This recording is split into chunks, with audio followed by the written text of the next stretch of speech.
반갑습니다. 오늘 마태복음 26장을 함께 먼저 보시겠습니다.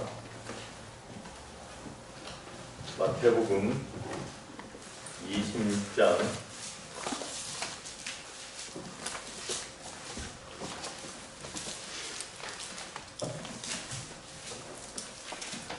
마태복음 26장 31절부터 35절까지 있는 말씀입니다.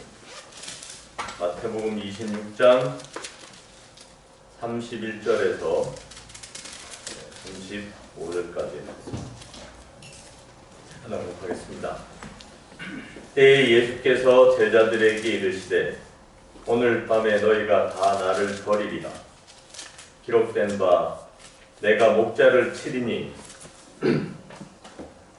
양의 떼가 흩어지리라 하였느니라. 그러나 내가 살아난 후에 너희보다 먼저 갈릴리로 가리라. 베드로가 대답하여 가로되 다 주를 버릴지라도 나는 언제든지 버리지 않겠나이다. 예수께서 가라사대 내가 진실로 내게 이르노니 오늘 밤 닭 울기 전에 내가 3번 나를 부인하리라. 베드로가 가로되 내가 주와 함께 죽을지언정 주를 부인하지 않겠나이다 하고 모든 제자도 이와 같이 말하니라. 아멘. 오늘 우리가 함께 생각해 볼 주제는 배반에 대한 제자들의 다짐이라는 주제를 생각해 보겠습니다.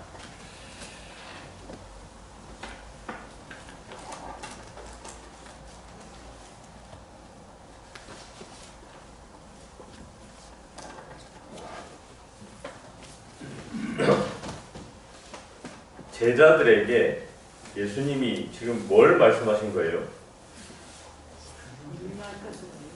네? 부인할 것을 부인.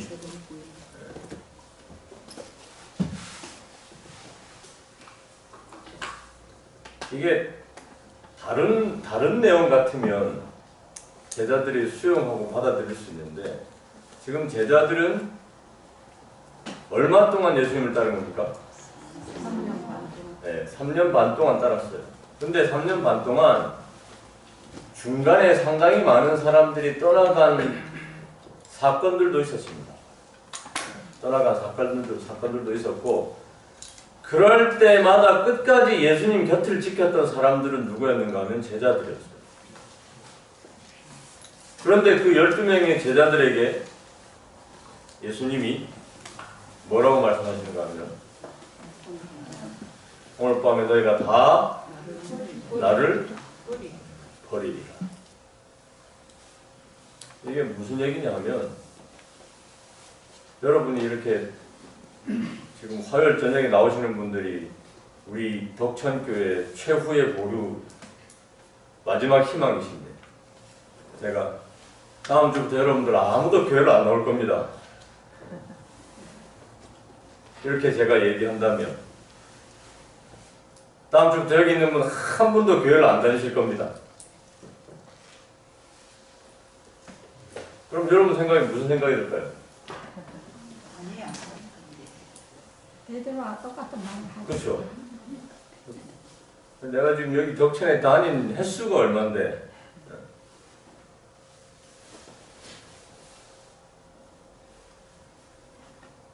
우리의 신앙이 항상 사단의 표적이 된다라고 하는 것에 대한 이해가 있습니까, 여러분? 여러분들은 항상 누구의 표적이라고요? 사단의 표적. 사단의 표적이에요. 근데 여기 지금 예수님이 얘기하시는 것은 영원히 배반하고 돌아설 것에 대한 얘기를 하는 게 아니죠. 이걸 잘못과 실수, 넘어짐이라고 이해한다면 우리의 삶에도 이게 적을수록 좋은데 끊임없는 사단이 우리를 넘어뜨리기 위한, 자 그러면 오늘도 사단이 그 노력을 했을까요?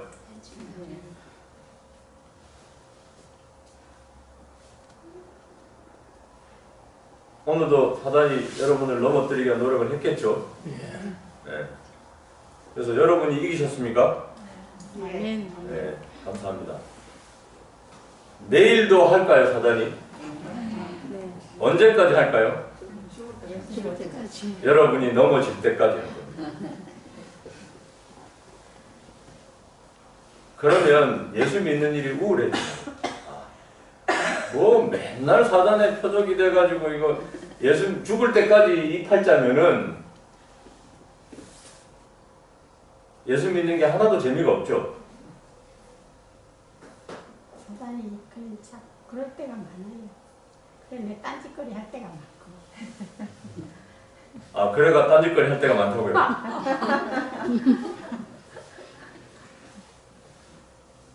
자, 우리가 이 오늘 저녁에 마태복음 26장에서 만나게 되는 것은 무언가 하면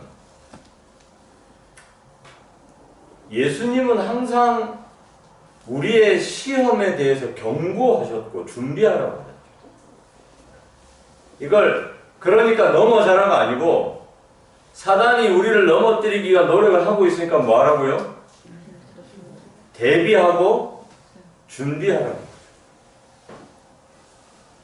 여러분은 어떤 준비를 하고 계십니까?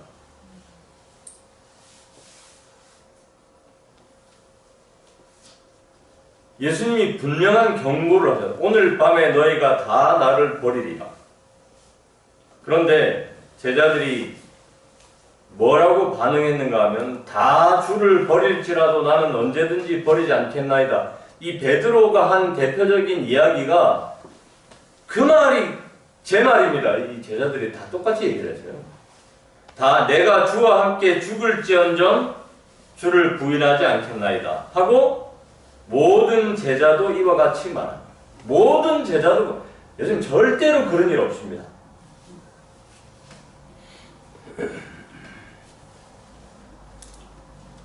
그런데 실제로 그런 일이 일어났습니까? 일어났죠. 다 예수님을 버리고 베드로는 그 재판정에서 3번씩이나 예수님을 부인하고 저주하고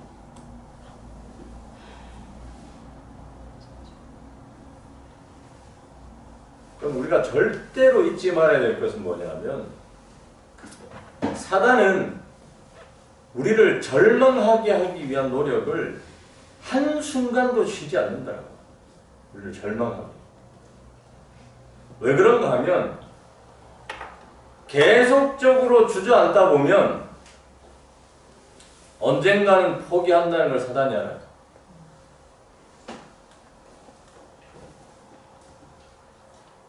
제가 스키를 배우러 가보니까 그렇대요.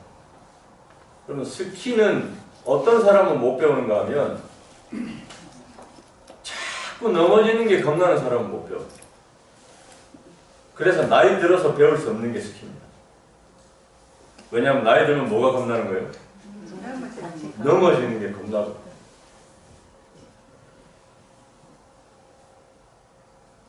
넘어지는 게 겁이 안 나면은 스키를 배울 수 있어요.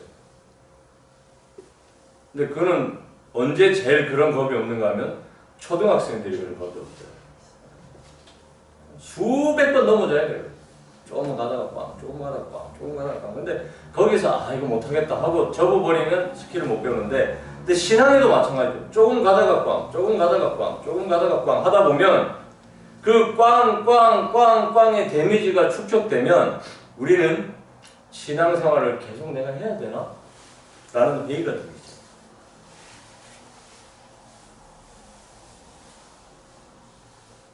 그래서 여러분이 이렇게 교회 잘 다니시는 것은 꽝꽝꽝꽝 했지만 또 어떻게 해요? 일어나가지고 계속 가고자 하는 마음이 더 컸기 때문에 오거든요.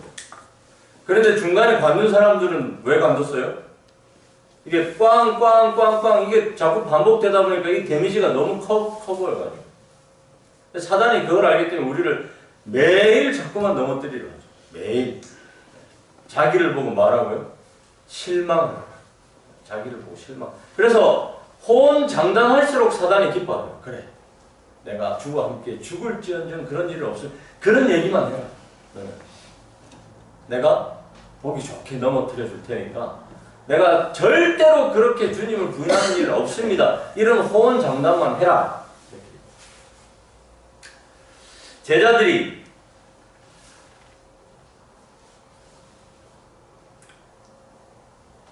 예수님이 그렇게 경고하셨을 때 그들은 어떤 마음이었는가 하면 그들은 자신들을 믿고 그들을 이미 알고 계시는 그분의 반복하시는 말씀을 부인하였다.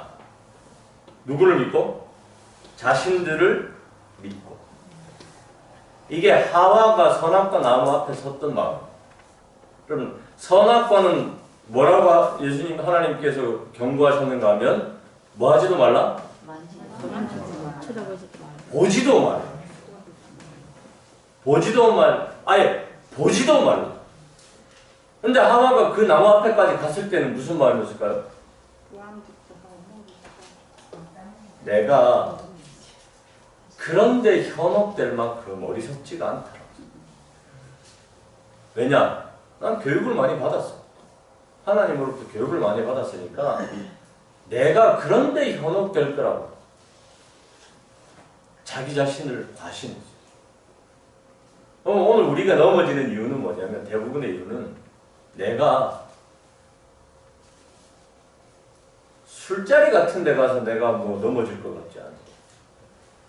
아유, 목사님 내가 신앙 연수가 얼만데 뭐 사회 친구들 만나서 회식 좀 하는 그 자리에 가서 제가 절대로 안 꼼짝도 안 합니다. 걱정하지 마.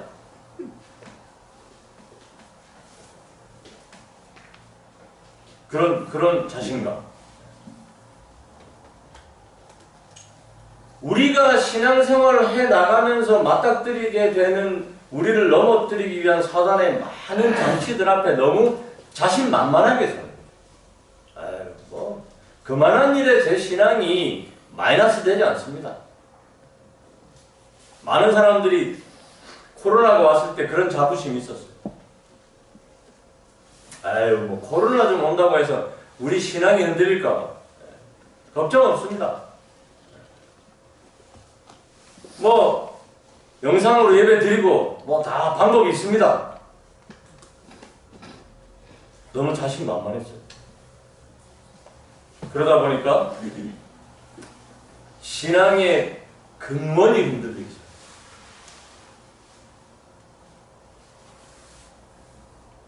그럼 지금은 요즘 세상은 여기에 대해서 질문을 던지고 있습니다. 왜 꼭 교회에 가서 예배를 드려야 되는가? 그 얘기는 무슨 얘기냐면 왜 꼭 덕천 교인이어야 하는가? 사람들이 그런데 질문을 해요. 아니 그래가지고 요즘은 이런 교인들이 실제로 생겼습니다. 이렇게 유튜브상에 여러 교회들이 영상을 올립니다.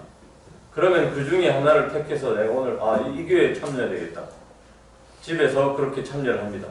오늘은 내가 저 서울에 있는 그래서 거기에서 말씀의 은혜를 받으면 서울로 헌금을 보냅니다. 또 그 다음 주는 또 이렇게 보다가 오늘은 전라도로 가볼까? 전라도에 참여해서 예배를 드립니다. 또 거기에다 헌금을 합니다. 다 하나님의 교회 아니가?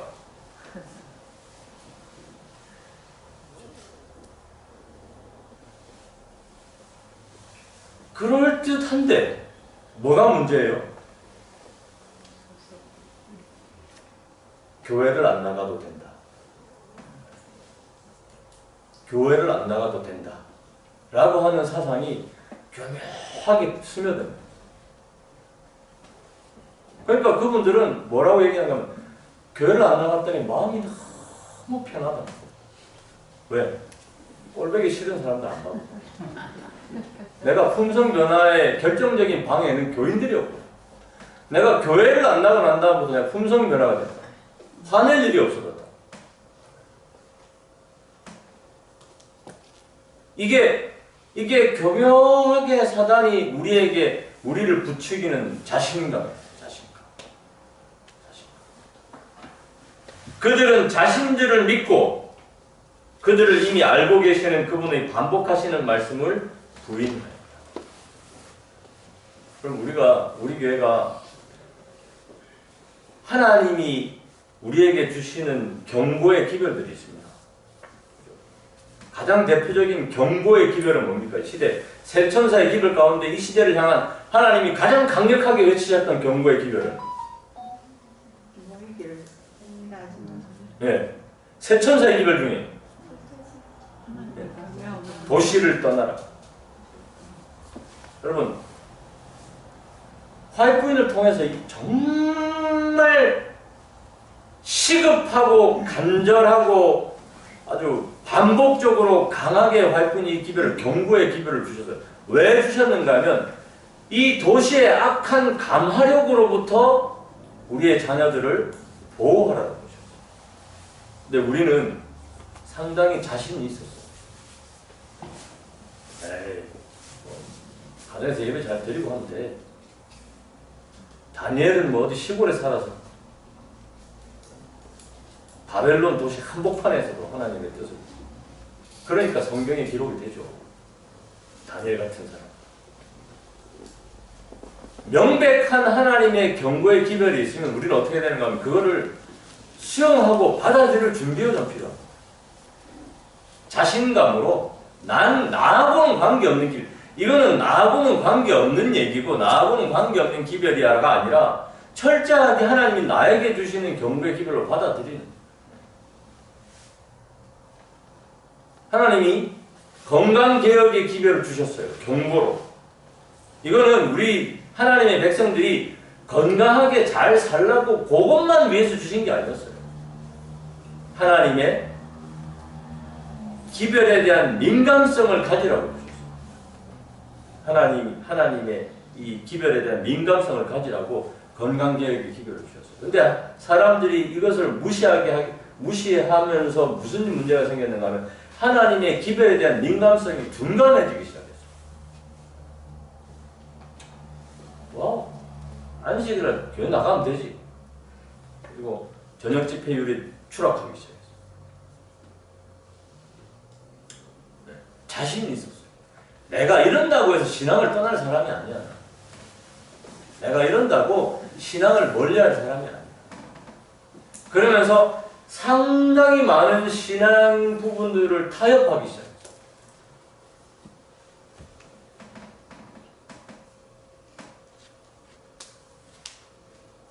제가 청소년들을 지도할 때 이런 일이 한 번 있었습니다. 제가 아이들에게 옳고 그름을 떠나서 하나님의 기별에 대한 관심을 깨우쳐주기 위해서 다니엘 비전학교 할 때 거기에 참여한 모든 학생들을 10팀으로 나눴어요. 10팀으로. 그리고 저녁에 청도에는 참 귀한 게 있습니다. 갖고 가면 아이들이 거의 뭐 환장하는 물건이 아니죠. 한 이틀쯤 지나고 나면 치킨이 그들에게는 거의 신적인 존재예요. 한 이틀 정도 청도 밥을 먹고 나면 속세의 음식이 막 땡기기 시작해요. 팀마다 치킨을 다 줬어요. 조건이 있어요. 성경에 치킨을 먹을 수는 있다. 오늘 저녁에 조별로 치킨을 먹을 수는 있는데 성서적으로 이게 먹어도 된다라고 하는 성서적 근거를 가지고 오면 오케이. 만약에 못 찾은 사람들은 치킨을 그대로 들고 와.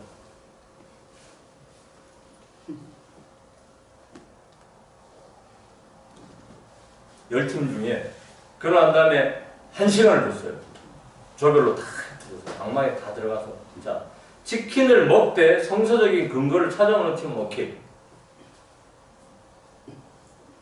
다시 1시간 뒤에 다 모였습니다. 그럼 결과가 어떻게 됐을까요? 네. 10팀 중에 몇 팀이 먹었을까요? 10팀 중에 2팀이 먹고 8팀이 그대로 가져갔어요. 근데 2팀은 왜 먹었냐고 물어봤더니 일단 먹고 찾아보자 이래서 먹고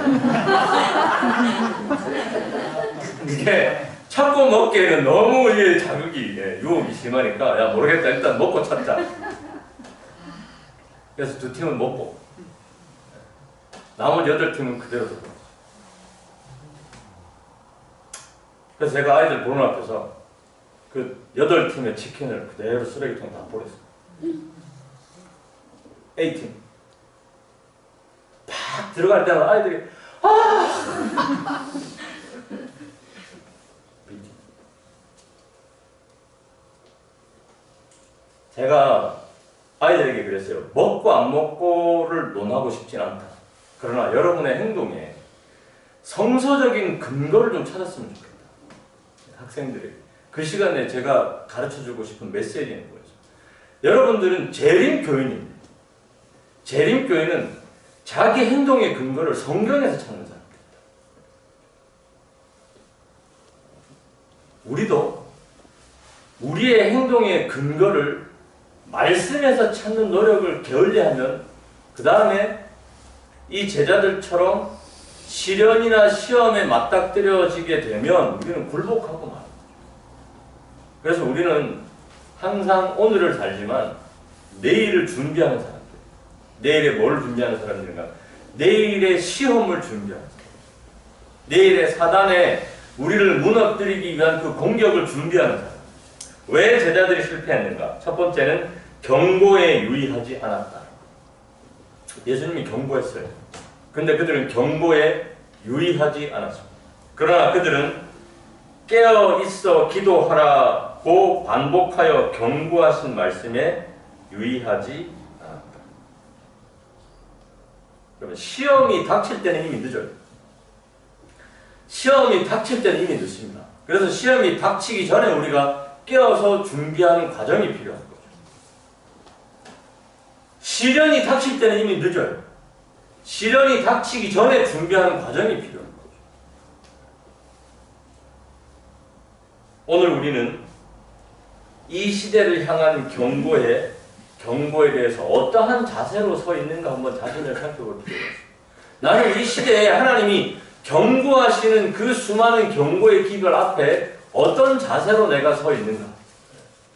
여러분, 제자들은 자신들을 믿다가 제자들뿐만 아니라 성경의 대부분의 넘어진 사람들의 얘기가 공통적으로 우리에게 가르쳐주는 것은 뭐냐면 자신을 믿다가 넘어진다는 거예요.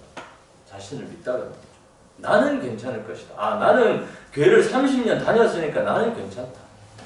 그렇지 않더라고요.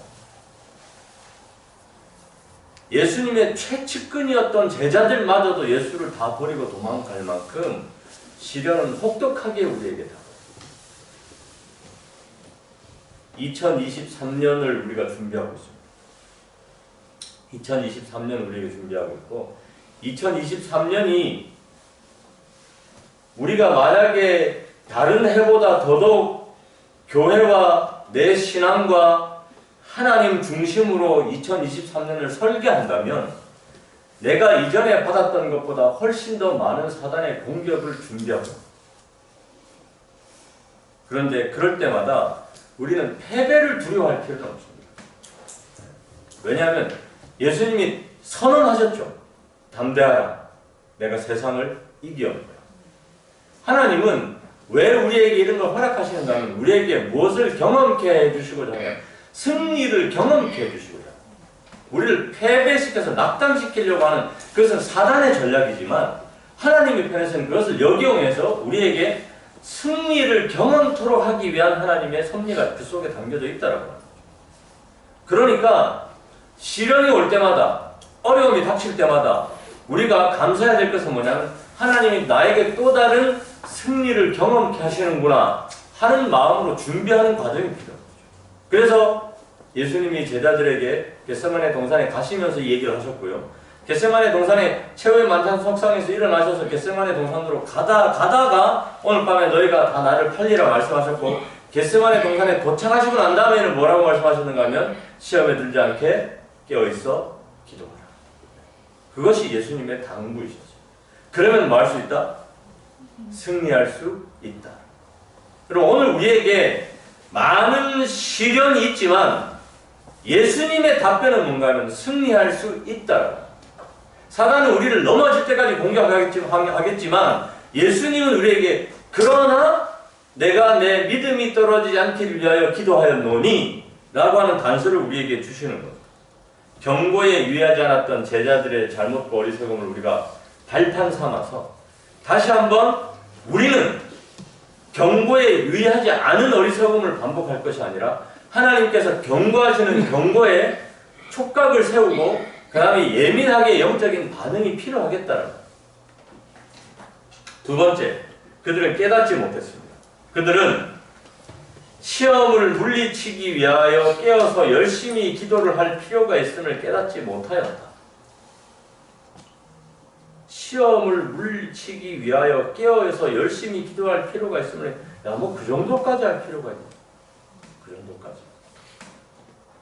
그렇게 호들갑스럽게 신앙을 하느냐? 여러분 그렇지 않습니다. 우리가 시험을 물리치기 위해서 내 최선의 영적인 준비를 할 필요가 있다라고. 근데 그 영적인 준비란, 자, 어려운 얘기를 좀 하겠습니다.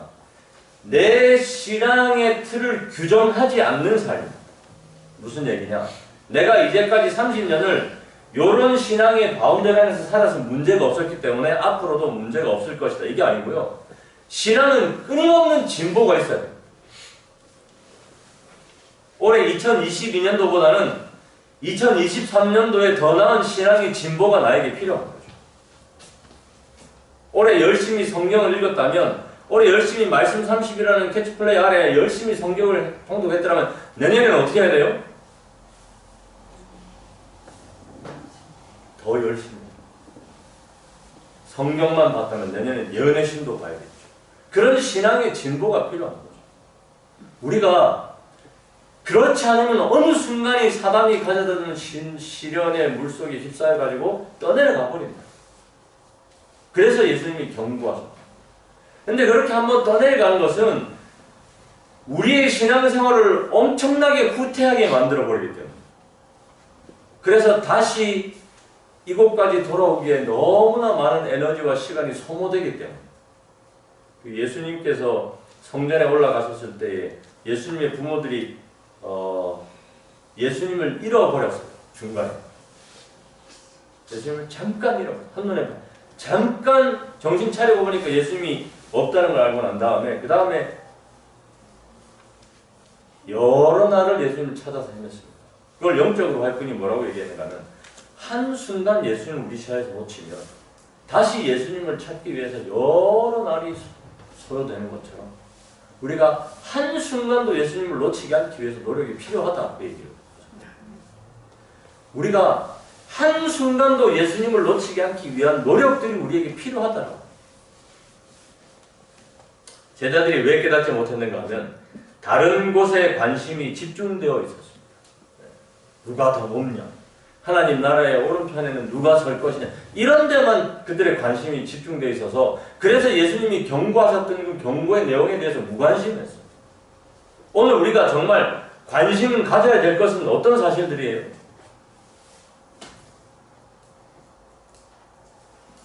과연 예수님이 오실 시기가 실제로 임박한가?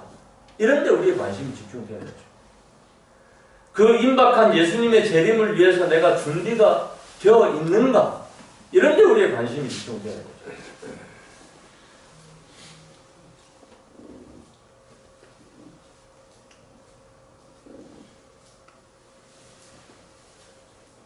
여러분, 시대가 우리가 상상하는 것보다 훨씬 빠르게 변하고 있습니다. 시대가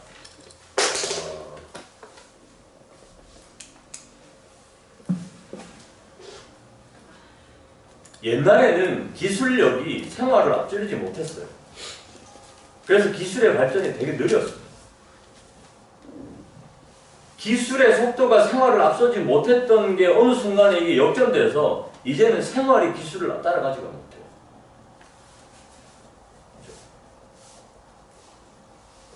요즘 이제 어르신들이 점점 살아가기 불편한 세상이 되어버렸어요.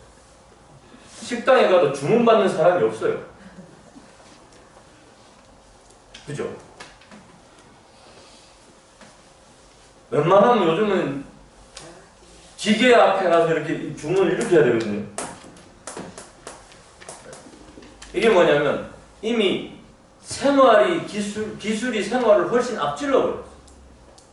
그런데 지금 우리 앞에 펼쳐지는 급변하는 세상은 고작 이런 수준이 아니라고.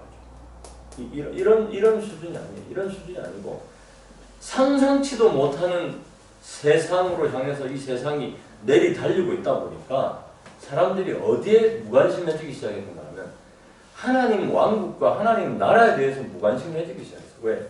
그거보다 제가 보니까 천국보다 더 좋은 천국 같은 세상이 우리 앞에 나오고 있어요. 그러니까 실제로 천국은 이제 관심이 없어요. 왜? 천국은 맨날 뭐가 있어요? 생명수 강가 12가지 실과를 맺고 별로 좋은 게 별로 없는 것 같아요. 옛날에 너무 화려해. 뭐 고작 해봐야 뭐 사자를 타고 다니고 그러니까 뭐 천국을 묘사했는데 고작 해봐야 뭐 사자 타고 다니고 12가지 실과 맺는 그 뭐 생명수가 거기에서 영원히 산다.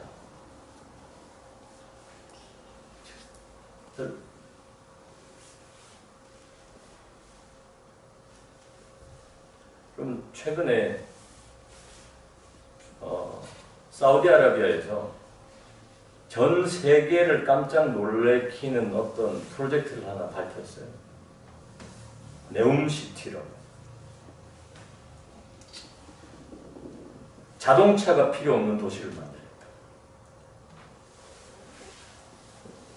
거기 보면 도시가 900만 명을 수용할 수 있는 도시인데 서울 면적의 6%인가 밖에 차지 안 하는 면적이다. 도시의 좌우폭이 200m인데 좌우폭이 200m고 지상에서 높이가 500m인 그런데 길이가 170km. 그냥 선이에요, 선. 요런 도시를 만들겠다. 근데 거기는 자동차가 필요 없다. 왜 이 사람들이 이런 자동차가 필요 없는데 민감한가 하면 사우디아라비아는 전 세계에서 석유 매장량이 제일 많은 곳이잖아요. 자기들도 알아요. 얼마 가지 않아서 이런 화석 연료에 의존하는 시대는 지나갈 것이다. 그래서 그 시대를 미리 준비하지 않으면 우리는 이 화석 연료의 혜택을 가장 많이 누리고 사는 사람으로서 굉장히 불리하기 때문에 이 화석 연료에 의존하지 않고 사는 도시를 우리가 미리 만들어야 돼요. 뭐 될지 안 될지는 잘 몰라요. 왜? 세계 건축학자들이, 과학자들이 이건 실현 불가능하다. 반론도 되게 많습니다만 어쨌든 기초를 타고 시작을 했어요, 공사를. 근데 거기에 보면 우리가 꿈꾸는 천국과는 전혀 다른 천국을 그 사람들이 얘기해요. 그러니 그런 논의가 이루어지고 있는 이 세상을 바라보는 우리 젊은이들의 시선이 생명수 흐르는 강변, 시들지 않는 꽃, 12가지 실과를 맺는 과일나무가 있는 아무리 얘기를 해도 매력이 없어요.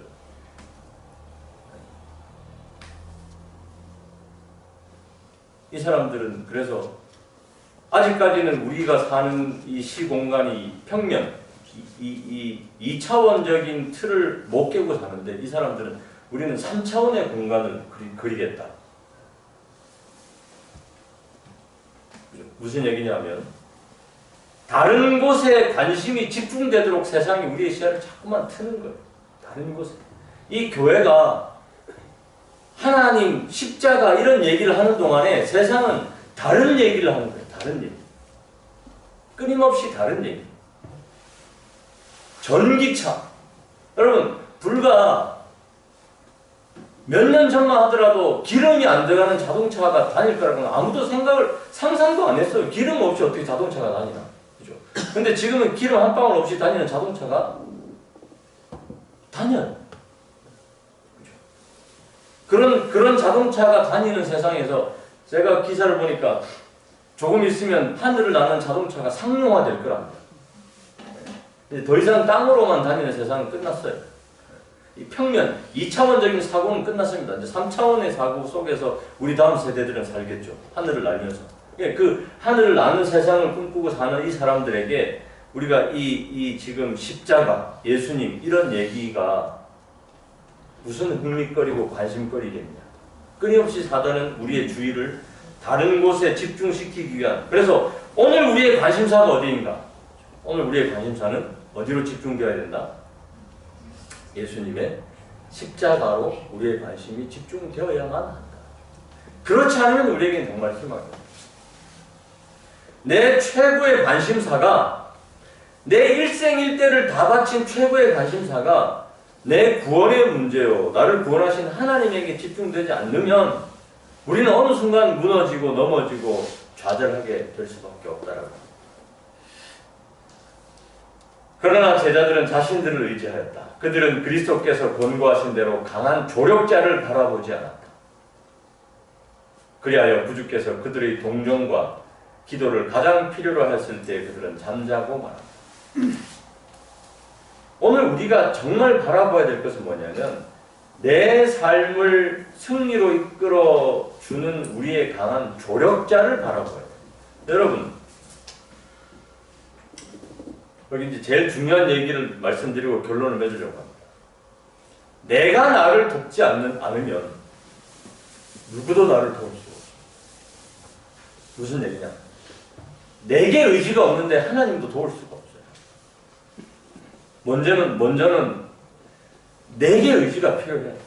내게 의지가 있어. 내가 나를 도와야만, 그래야만 하나님이 나를 도울 수 있어요. 내가 나를 돕지 않으면 하나님이 나를 도울 수 없어요. 무슨 얘기냐? 내가 내 품성을 거룩하게 바꾸기 위한 의지가 없으면 하나님이 바꿔주지 않는다는 거예요. 내가 신앙이 자라기 위한 내 노력을 하지 않으면 하나님이 내 믿음을 자라게 하지 않는다. 내 의지와 상관없이 하나님이 억지로 입을 벌려서 막 쑤셔 넣어주는, 이거는 장로교에서 얘기하는 불가항력적인 은혜라고 하는 잘못 가르쳐진 믿음으로 말이다. 내 의지와 상관없이 하나님이 막 억지로 구원을 막 쑤셔 박아서 주신다. 그런 일은 없습니다. 먼저는 하나님이 우리에게 내가 나를 도와야 될 의지가 있는 것을 보십니다. 여러분 스스로가 여러분을 도와요. 올해보다 내년에 더 나은 믿음을 소유하려면 여러분 스스로가 그런 의지가 있어야 됩니다. 그렇지 않으면 하나님이 우리를 도와주세요. 그리스도의 엄숙한 경고는 마음을 살피라는 일종의 요구였다.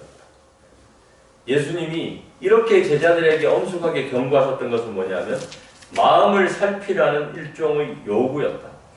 오늘 우리의 마음을 하나님께서 살피기를 원하십니다. 내 마음에 아직도 내 관심의 대상이 하나님이 아닌 다른 곳에 맞춰져 있는가? 이걸 마음을 살펴야 돼요. 마음을 살펴서 다시는 마태복음 26장에 이 어두웠던 슬픈 역사가 반복되는 일이 없기를 바라시면서 예수님은 마태복음 26장에 이 31절부터 35절의 기록을 우리에게 남겨주셨습니다. 시험에 들지 않게 깨어있어 기도하라. 그러므로 내일부터 주어지는 모든 시간들을 위해서, 그 시간들이 승리로 마무리 짓고 매듭지어지길 위해서 오늘 우리는 깨어서 기도하는 시간이 필요합니다. 내일은 그 다음 날에 있을 사단의 모든 시련을 승리하기 위해서 내일은 내일에 깨어서 기도하는 시간들이 우리에게 필요하겠죠. 그렇게 준비하는 자만이 최후까지 남아 있을 것입니다. 그렇지 않으면 우리는 사단이 의도한 대로 우리를 넘어지는 그 순간까지 끊임없이 우리를 괴롭히는 그 사단의 계략에 휩싸여서 흘러 떠내려 갈지도 모르기 때문에 그리고 오늘 주어진 시간들의 최선을 다해서 하나님 편에 서기로 남아있도록 내가 나를 돕는 최우선 순위가 나가 되기를 간절히 바라면서 말씀을 마치겠습니다.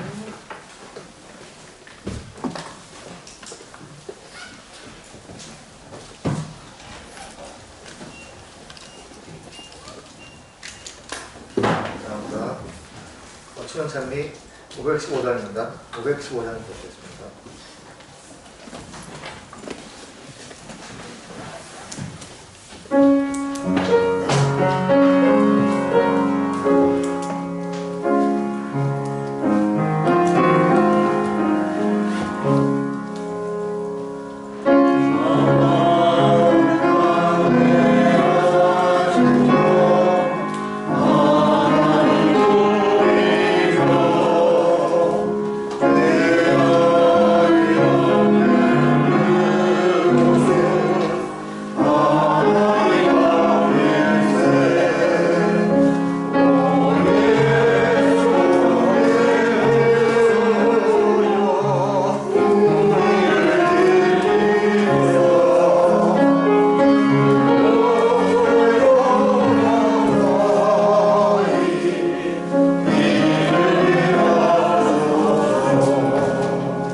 하늘에 계신 감사하신 저희들의 아버지, 언제나 예수님의 최고의 관심은 우리의 믿음이오니 주님, 우리도 우리의 최고의 관심이 우리의 믿음이 되게 하여 주시옵소서. 아멘.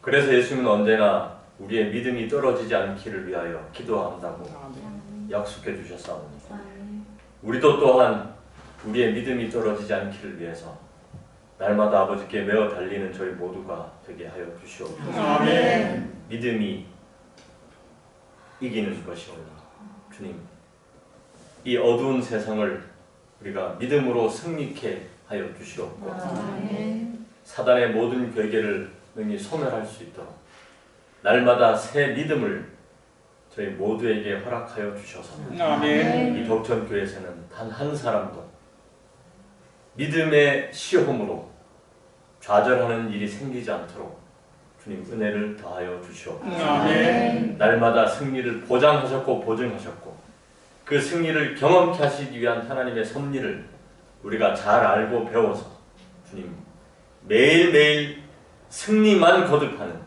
저희 모두가 되게 인도하여 주시옵소서. 아멘. 오늘 아버지의 전을 찾은 모든 발걸음들을 기억하시고 하늘의 크신 복을 허락하여 주셔서 주님, 이 믿음의 행보가 주님 오시는 그날까지 한순간도 멈추거나 뒤처지지 않도록 저희 모두에게 주님 하나님의 선한 도우심으로 인도하여 주시옵기를 기도드리며 예수님 이름으로 기도드리옵나이다. 아멘.